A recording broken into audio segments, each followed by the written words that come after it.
سوال نمبر 1، اس صحابی کا نام بتائیے جنہوں نے حضور صلی اللہ علیہ وسلم کے بعد سب سے پہلے اسلام لانے کا اظہار کیا تھا۔ حضرت ابو بکر صدیق رضی اللہ تعالیٰ عنہ، حضرت علی رضی اللہ تعالیٰ عنہ، حضرت عبداللہ بن مسعود رضی اللہ تعالیٰ عنہ، یا ربی زدنی علما۔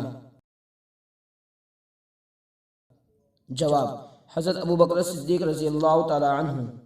سوال نمبر 2، جو مسلمان مکہ مکرمہ چھوڑ کر مدینہ گئے تھے ہجرت کر کے، ان کو کیا کہتے ہیں؟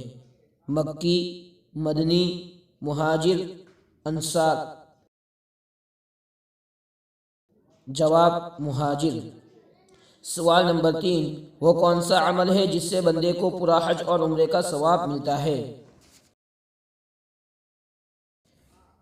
جواب: چاشت کی 2 رکعت نماز ادا کرنے والا، فجر اور عشاء کی نماز جماعت سے پڑھنے والا۔ سوال نمبر 4، احد کی لڑائی میں ہمارے نبی صلی اللہ علیہ وسلم کے کتنے دانت شہید ہوئے تھے؟ جواب: 2 دانت شہید ہوئے تھے۔